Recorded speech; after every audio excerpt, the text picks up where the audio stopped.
I'm Teresa Woodard with your North Texas headlines. A Dallas City landmark could be living on borrowed time.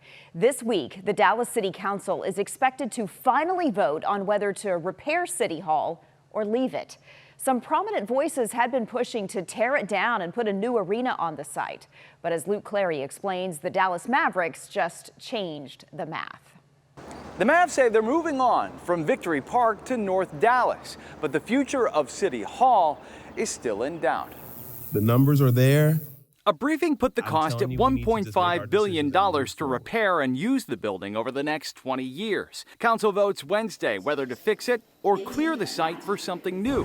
Councilmember Paul Ridley has doubts about those estimates. Serious grain of salt. They include modernization, all new furniture, all new finishes, totally gutting the building. What we're saying to the Mavericks organization is we want you here. Other council members are asking the Mavs to stay downtown. It's not about the Mavs replacing City Hall. It's about how much does it cost to fix City Hall? Can we afford it? And if we can't, what are our other options? And the Mav is a perfect solution.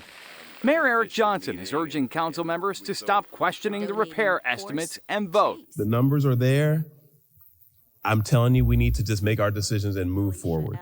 It is not yours to sell or to destroy, but to steward with the same care and intention that Pei imbued in his design. It's been an emotional debate. There's no way to take emotion out of a love affair with City Hall, and that's what our residents have expressed. Whatever council decides, Ridley says City Hall is not just another building.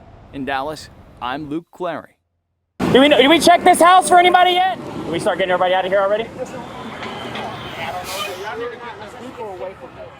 Camera footage. It is from a Dallas County constable who was at nearby Halpern Park and rushed to the Clyde Apartments after a deadly explosion. This new video comes as the family of Marisol Perez and her 18-month-old son just gave an update on their plans to lay them to rest. Here's Mitty Hicks.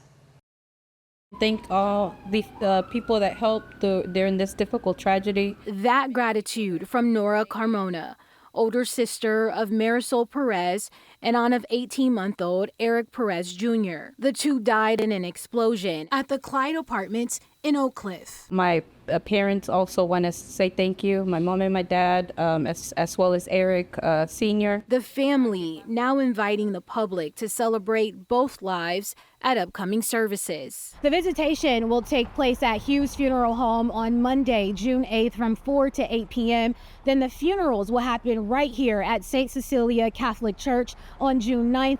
That starts at 10 a.m. Both services are open to the public. New video obtained by WFAA capturing the chaos just after the explosion. Did we check this house for anybody yet? This body cam video is from a first responder who was nearby at Halpern Park, rushing to help. Did you know if everybody was evacuated? No, they weren't. Firefighters and first responders rushed to the burning complex and nearby apartments, trying to get people and pets to safety. Hi, baby. It's okay, honey. People were screaming at her like, there's people inside. We couldn't get them out. Marisol and Eric Jr. among those trapped. Her 9-year-old daughter survived and is now with family. She's doing better. Definitely has a lot of support from my family. Dallas activist Sylvia Collins also died in the explosion. The family says burying their loved ones is the first step toward healing. Filing a lawsuit is the next with their lawyers. In Dallas, I'm Mitty Hicks.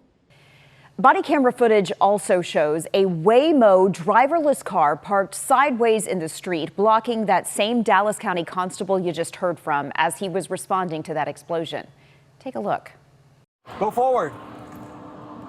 You hear me? Go forward. Go forward. Go. Shows the constable approaching the empty Waymo and asking it repeatedly to move forward. The vehicle finally connected to driver support. The constable ended up having to move the vehicle manually in order to clear the street. Now, the company addressed the incident, saying in part, quote, "In this instance, the vehicle was in the process of completing a 3-point turn to leave the area like other cars were doing. While the vehicle was yielding to other traffic passing by, the police officer approached the vehicle. While the officer was engaging with our vehicle and our remote assistance team, the street remained clear and other vehicles passed by unimpeded. The company adds it will continue working with law enforcement to support safe interactions. Several members of the Richardson Police Department are being hailed as heroes for rescuing a driver who was trapped after a fiery crash. This happened on the North Central Expressway frontage road. Everybody's okay, but a warning, this video could be hard to watch. I don't know if we can get out. Yeah, they're on the way. They're on the way. I'm on the way. Hey, well, it's going to be fully involved. Richardson police officer Christopher Cruz was first to arrive. He found a driver unconscious inside that burning vehicle. Then off-duty detective Steve Hine rushes in to help, even climbing into the passenger side. Witnesses and another officer joined in. They did get the driver out, and somehow he only suffered minor injuries. The driver of a second car was treated at the scene, and Richardson PD says a third vehicle actually caused the crash. That driver also had non-life-threatening injuries. World Cup excitement is building in local pubs and in the region's biggest venues. Here's Richard Solomon now with how fans are counting down and how North Texas is making final preparations for a global spotlight. Let's go! If you step inside the Londoner in Addison, Harry Kane. you'll quickly know what matters. Yeah, it means both to me, man. It's like, I play football myself, all the way till the age of 40. For these fans, the countdown is officially on. Some have traveled thousands of miles. I'm born in Bosnia, and I'm from Croatia. Others have waited years for this moment. It's a big deal. I mean, it brings all the cultures together. And outside the pub, the excitement is just as easy to find. The Londas are making their rounds to FIFA sites before the huge crowds arrive. I remember being young, that about 10 years old, and it was a big deal. And forever, that was something to remember. And the Metroplex is adding the finishing touches before next weekend. In Arlington, AT&T Stadium is renamed as Dallas Stadium for the tournament. And back in Dallas, the Convention Center is now wrapped in FIFA branding as it prepares to serve as the International Broadcast Center. And over in Mansfield, the Czech national team meeting fans after a hot day of practice. But one thing visitors won't miss, the construction happening around everything. A lot of things are still under construction, right behind this convention center. Just blocks away from those FIFA operations, the convention center is undergoing a $4 billion expansion project. Early Saturday, the Sheraton Hotel in Arlington's entertainment district came down after a planned demolition, clearing a way for a new development by Lowe's. Doesn't bother me. It's like, all I care is the matches. Because for the first time in decades, the world's biggest sport will be in their backyard. She's right now fixing to be 9, so I'm thinking that it'll be something that she'll remember that she was part of it. And the wait will finally be over. Mexico! In DFW, I'm Richard Solomon.